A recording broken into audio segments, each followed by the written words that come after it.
Hey yo, and what is up, gang? Thank you for checking out Sledgehammer TV tonight. It is Monday, May the 22nd, 2018, and SmackDown Live put on a much better show than Monday Night Raw, but that's not saying much, being that we've seen the worst written Raw of all time last night, and we are here to bring the hammer down on SmackDown Live like we always do, right here and right now, on the newest, fastest rising podcast in all of YouTube, iTunes, Stitcher Radio, and Podbean, baby.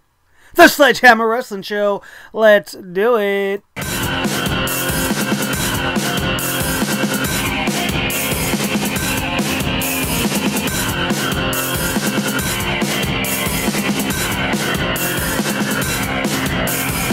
Sledgehammer Wrestling Show.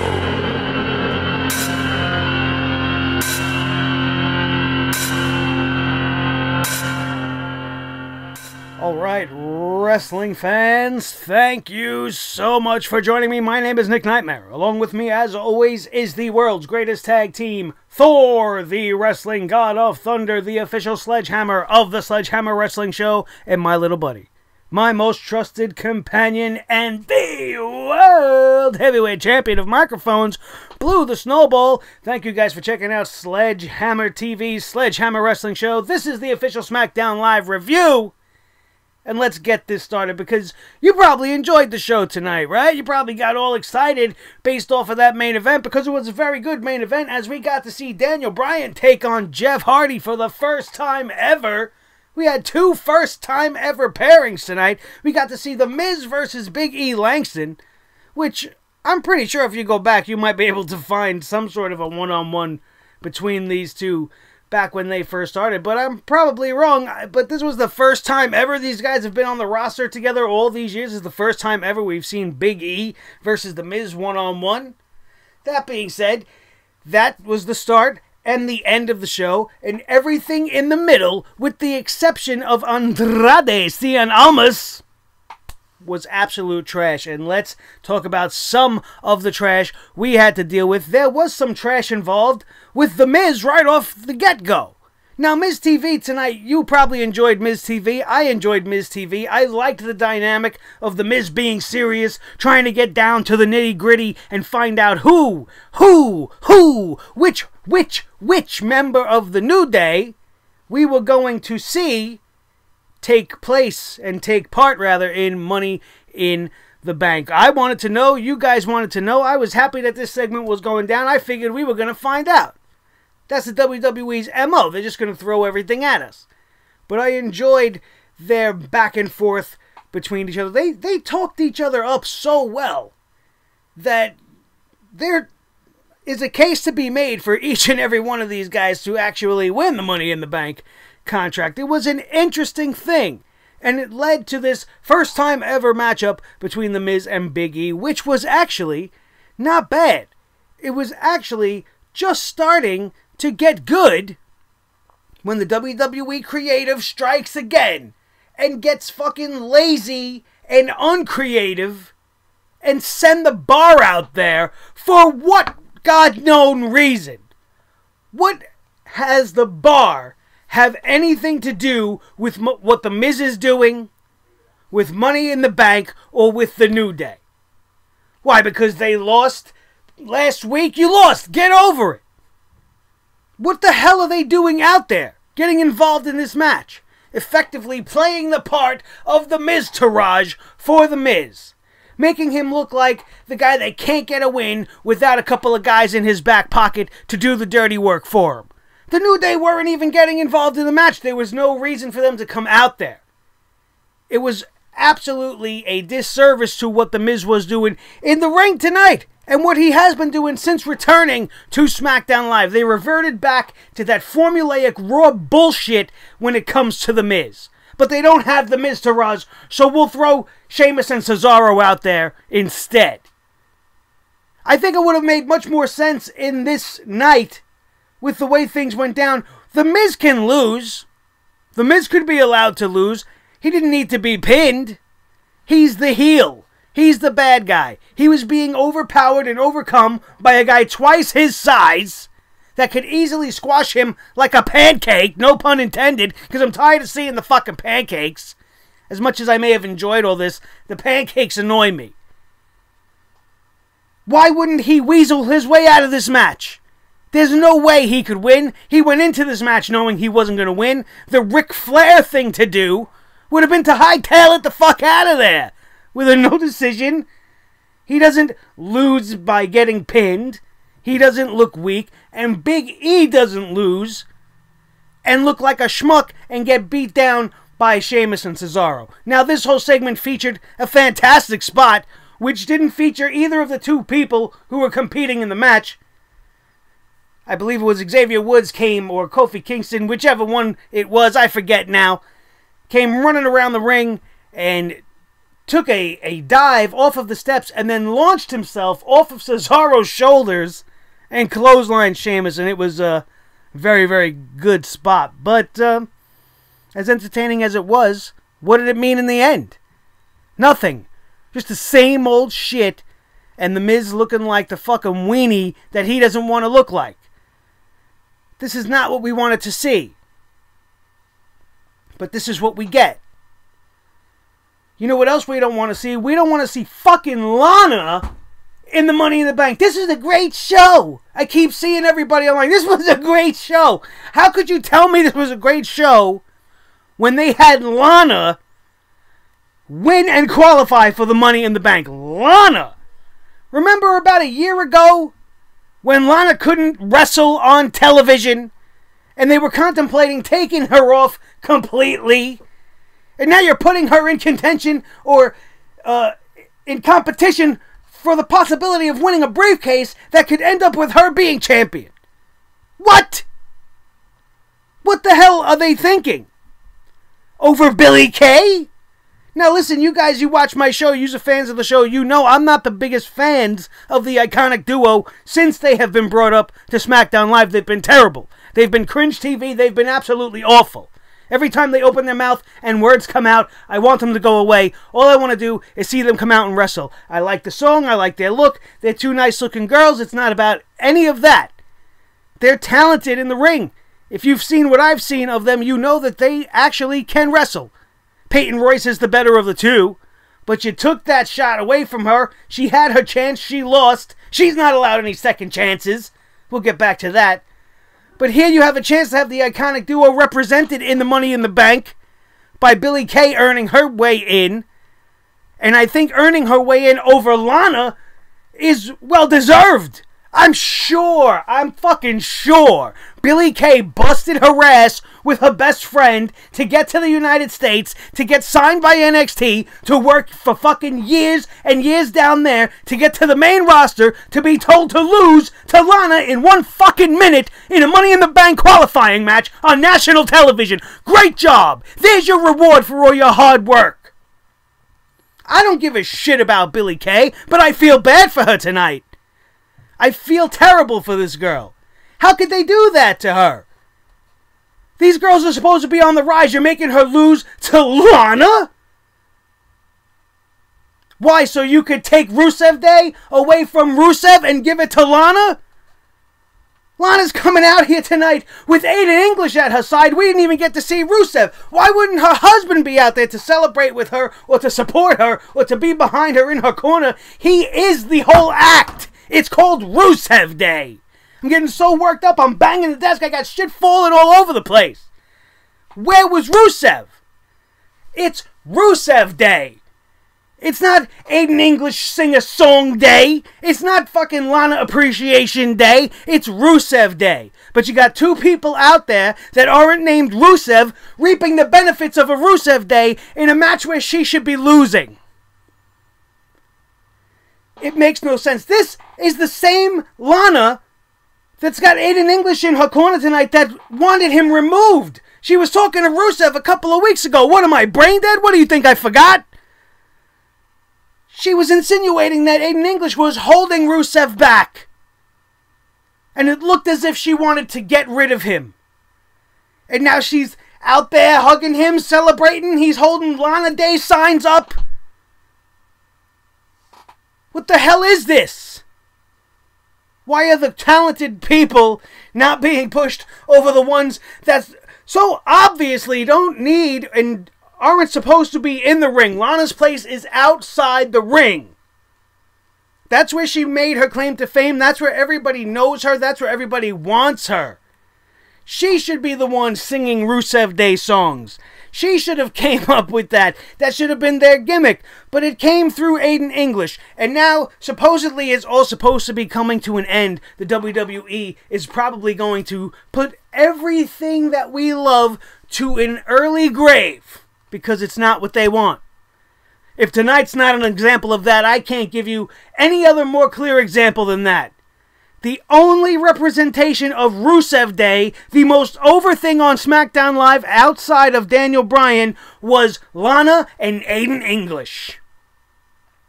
But this was a great show. Gallows and Anderson beating the Usos in a #1 contenders match for the tag team championships. They will be taking on the Bludgeon Brothers at Money in the Bank, and I'm asking you why. What the hell have the Good Brothers done since they've come to SmackDown Live? They've done jack shit. Have they beaten anybody? If they did, it wasn't good enough for me to remember because I don't remember seeing them. I don't barely remember seeing tag team action on SmackDown Live as it is. If they're not pairing together 2 single superstars or making a 6-man tag, we don't see tag team action that often. We haven't seen the tag team champions in 4 weeks outside of some stupid vignettes that make no sense. But you're going to have Gallows and Anderson, who are ice cold and have been doing nothing since coming to the Blue brand, going over the Usos. Now, on the one hand, you got to say, well, you know, we've seen the Usos versus the Bludgeon Brothers. At least they're doing something different. Fine, I'll give you that. But Gallows and Anderson should have been, if they were being considered for this, at least in the past few weeks, at least on television, winning matches, being made relevant, brought to the forefront of your thoughts when you're watching Monday Night Raw. You forget Gallows and Anderson are even in this company. This started off with a nice little promo segment when it came to the Usos. They proved time and time again, you put a microphone in their mouth, that they're worth $1 billion alone. But they're the ones going to put over a team that has done fucking nothing. And to make it even worse, it happened in 5 minutes. Gallows and Anderson beat the multi-time Tag Team of the Year 2018 and 17, maybe even Tag Team of the last 10 years in 5 minutes. That's okay with you? This was a great show. And what's with all the fucking second chances? What happens to, consequences? You lose, you're out. That was one of the problems with all these triple threat matches. You have one person in each of those matches that can walk around saying, well, I didn't lose. I was in the match, but I didn't lose. Yeah, did you win? No. Then you fucking lost. Why are you getting second chances? Wasn't Kurt Angle a couple of weeks ago talking about we don't give second chances to Jinder Mahal? Now we're handing them out to every fucking Tom, Dick, and Harry on the roster. Sonya Deville deserves a second chance because she wasn't pinned. Mandy Rose tapped out to Becky Lynch, so she had no decision in the outcome. That gives her the right to get another shot. No. That was your chance. You didn't win, which means you lost. Move along. Move along. This is what you get when you don't have enough women to fill out the women's roster. Repeat match after repeat match, and now next week on Monday Night Raw, we're going to have the final entrant for the women crowned when we see everybody who's already lost have a second chance. A second chance Kurt Angle says he doesn't give out. Apparently Paige is giving them out too. Daniel Bryan's getting a second chance. Jeff Hardy's getting a second chance. Everybody's getting second chances. The only silver lining of this night, this was a one-match show, everybody. Daniel Bryan versus Jeff Hardy does not come without its criticisms. It does not get away scot-free because it was Probably the most entertaining match we've had all week long, definitely. Maybe in the last month for sure, at least on network television. This match suffered from being on network television. You go into this match, you start the entrances at 9:39.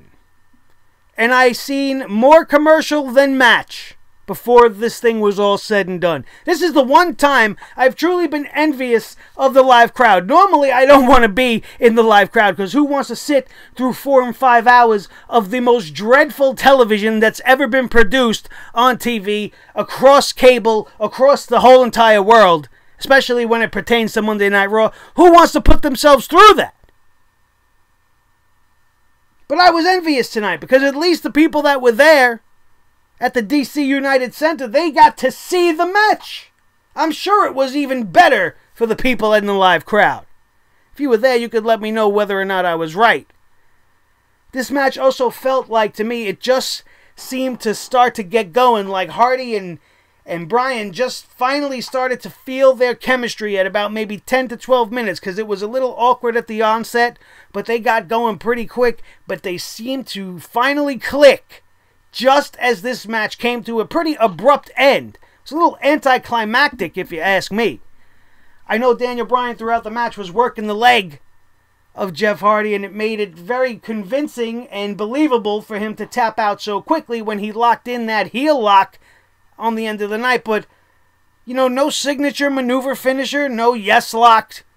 If Jeff Hardy's going to tap out, why not tap out to the man's real finishing maneuver? Or at least the knee bar. Daniel Bryan's pulling out a new submission move to finish off his opponents every single week, which is, I guess, kind of cool.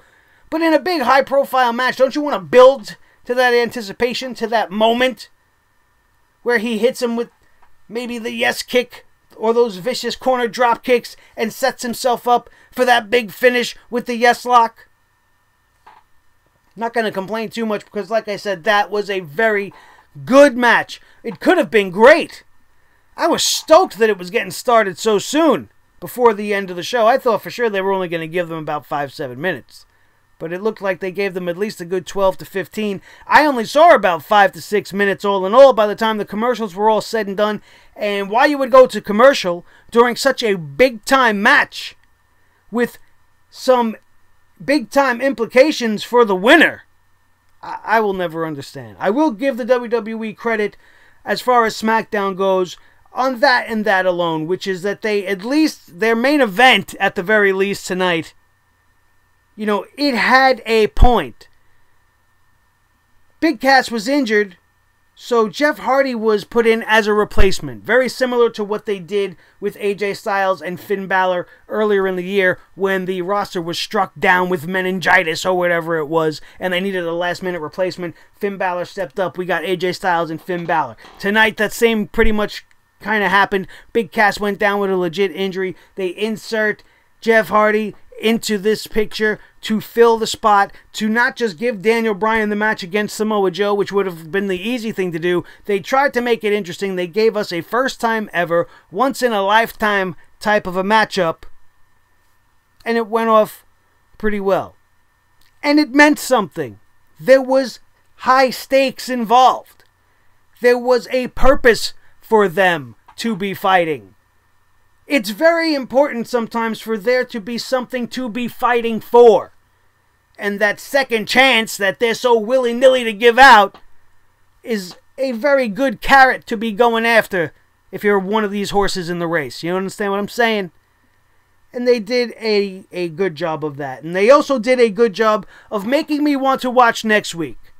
Because honestly, no matter who wins this match, they are looking forward to the Destroyer, the Samoan submission machine Samoa Joe, in the main event of SmackDown Live next week.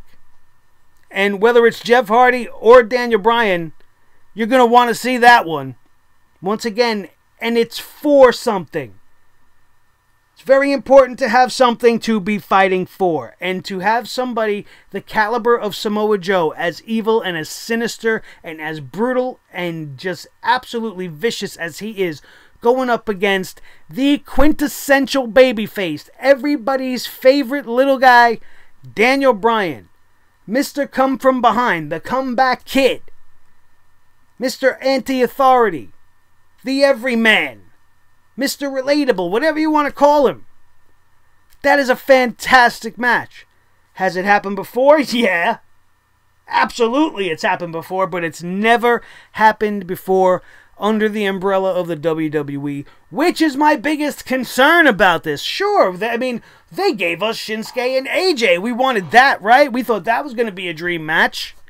But that WrestleMania match ended up just being a launch point for the whole entire feud instead of being the culmination of what could have been one of the best stories ever told in the WWE, at least in the ring, because we all know outside the ring, with all the drama and the soap opera bullshit that these guys have been trying to write, it's just absolutely not worth it.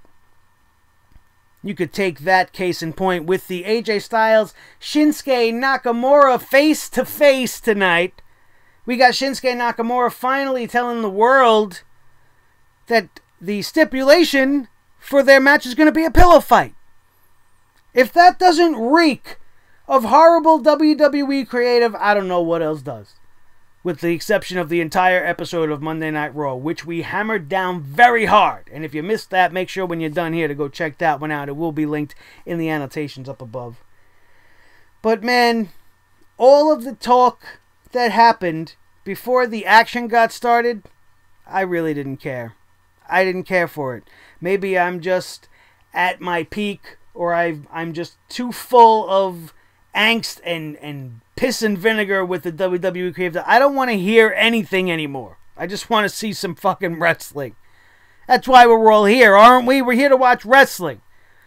I said it last night, and I will say it again. I will say it every single week. You hear people on here on YouTube and all over the place saying, well, you know, you gotta lay off a little bit because the WWE doesn't care about wrestling anymore. You know, they dropped the F. It's WWE, and the E stands for entertainment. But you're forgetting that the biggest letter in the equation is the one in the middle. And what does that one stand for? Wrestling. They didn't take the word wrestling out of the title of the company, which is why we still keep coming back, hoping and praying that the show's going to get better. And on a night like tonight, you see glimmers. Just tiny little shimmers of hope. Tiny. They're not big. This wasn't a fucking great show. This was a really good show. No, this was a one-match show. This was a show that featured one really good match.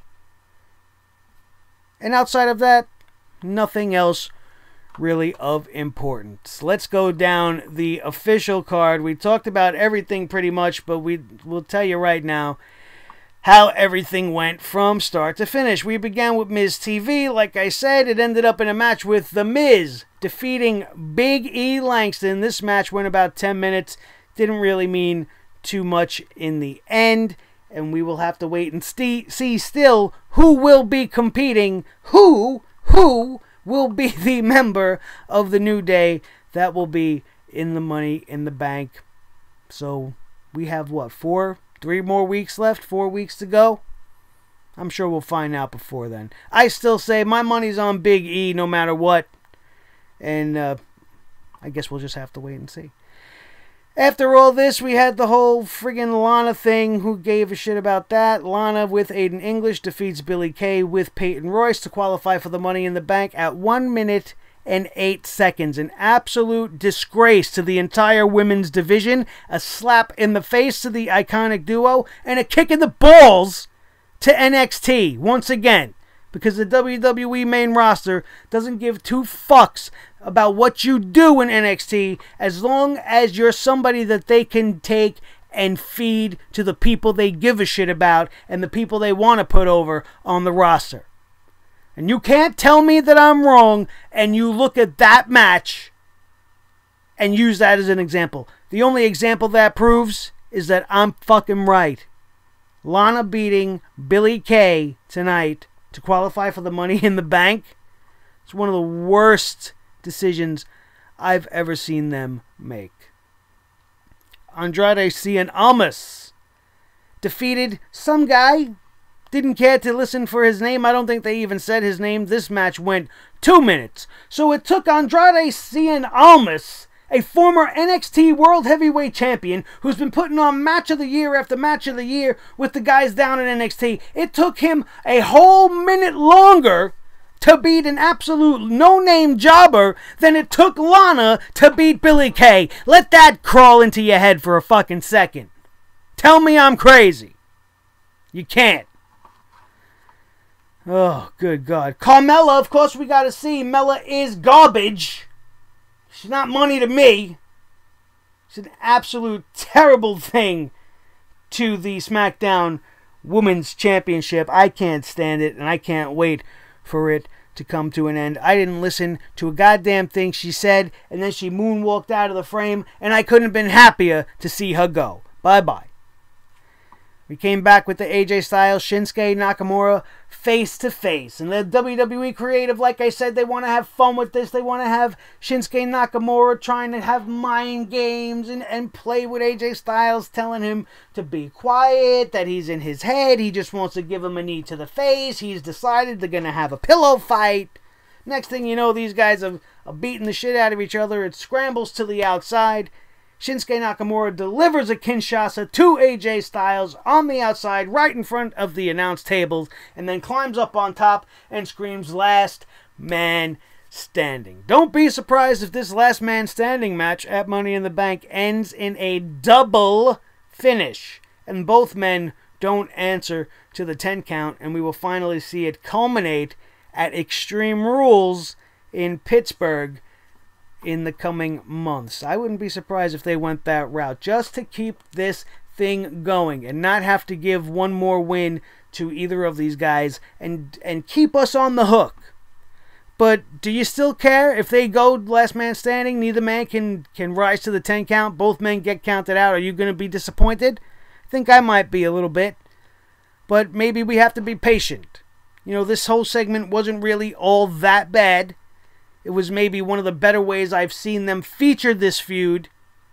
Like I said, at least it wasn't another one-on-one match between the two. We can take that and say at least thank God. But the scripted stuff, man, the scripted stuff is just really starting to get to me. And I wish they would just let these guys and go out there and say what they want to say. Say what they feel from the inside. Shoot from the hip. There is a legit history between these two guys. How come Gallows and Anderson can say Japan, but AJ Styles and Shinsuke Nakamura can't reference it? Or I'm sorry, the Usos. The Usos threw that in Gallows and Anderson's face during their promos. Like, this ain't Japan, Us! You know, why can't they do a little bit of that there?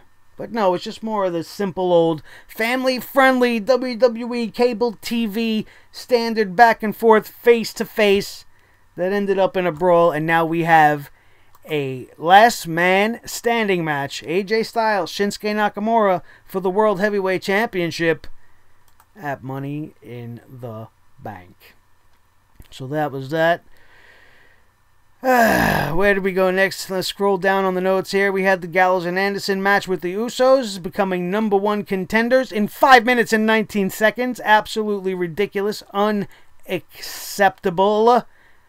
Naomi defeating Sonya Deville with Mandy Rose. 4 minutes and 20 seconds. That seems about right, though. I don't mind that at all. Naomi earns her way into the Money in the Bank qualifying match, which is fine. I don't mind that. We had an interview with Jeff Hardy prior to the match.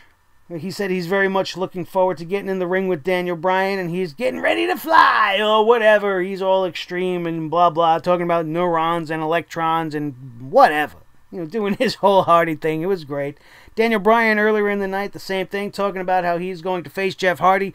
Jeff Hardy is a legend in this business, but he is up to the challenge, and he's ready to climb that mountain and blah, blah, blah, all the same stuff he says about everything. Yes, yes, yes, and away we go with the main event of the evening, which seen Daniel Bryan pretty much in control for the majority of this match. A couple of nice, real high spots for Jeff Hardy. At one point, we all thought Jeff Hardy was going to win this match, as he did hit Daniel Bryan with the twist of fate, and then would climb up to the top for the Swanton Bomb, but Daniel Bryan would get his knees up at the last second and would then gain the advantage, lock in that ridiculous heel lock that definitely looked like it hurt. And I thought Jeff Hardy was going to make his way to the ropes and extend this match at least maybe by another minute or two and make it a little bit more interesting, because it seemed to me like it was just starting to get hot. And then he tapped out. And then Samoa Joe, who was at ringside on commentary and was actually very entertaining on commentary throughout the entirety of this match and did not take away from the match, did not distract from the match. And when you watch him from the match, if you got to see him in the background, can see him genuinely enjoying himself and reacting to the spots of the match, which was absolutely great. But he took it upon himself, as Daniel Bryan and friends in the crowd were yesing all over the place, to get in the ring and say, I don't know what the fuck you're celebrating for, because I get to kick your ass next week, and I'll see you on SmackDown Live. And that was your SmackDown Live review. We went off the air to more Yes Chants. You know, there was a little interview backstage before we went off the air with Samoa Joe and Renee Young, and he's like, I don't understand why everybody says I have strong words when I speak the truth, and that's how I feel. People get on my case because I talk shit. They'll probably get on my case because I didn't like this show. They'll tell me to lighten up. They'll tell me all these things. But I can't do that, because I love this business and I love this company. And I see a roster that includes AJ Styles, Samoa Joe, Shinsuke Nakamura, and Daniel Bryan. And you giving me a show that was good is unacceptable. Good should be the standard. You should be struggling to be great. I'm sure that's what these guys are there for in the first place. They came there to be great. And you're not allowing them. You're living in a land of mediocrity. It's okay to just go with the flow. You know, roll with the punches. Just give your bare minimum. Do your basic spots. Get in and out. That's acceptable. Because they don't give a shit about what they put on TV. They made their money. We talked about it last night. And we talked about it on Sunday. It's absolutely ridiculous what's going on in that company. Some of the moves that were made tonight on SmackDown Live are almost unforgivable. Lana going over on Billie Kay, to me, is one of the worst things happening all year long. Ranks right up there with every single segment that happened last night. The only thing worse was maybe the whole thing with Lashley's sisters, which I don't want to get back into because I don't need my blood pressure to rise back up. I finally kind of calmed down. You saw how amped up I got earlier in here. I'm finally back at a normal level. I want to keep it that way, so let's not go back to the things that piss me off. Let's talk about something that makes me a little bit happy, which is House of Glory. We had House of Glory Friday night. If you guys missed the review of Fair Warning, you're missing out. It was one of my best House of Glory reviews, yet it was one of the best shows I have seen. Every single show put on by that company this year has been absolutely fantastic. I cannot wait. In a couple of weeks, there will be another one. Look for the preview and predictions of Temperature Rising on House of Glory coming to you guys in a couple of weeks. But before then, you can go and watch everything we put up all this weekend. The story on Big Cass went up. Big Cass pissing off big old Vinnie Mac. If you missed that, that's live on the channel. We talked about SmackDown Live, which was potentially homeless at the time, but is now the $1 billion blue brand.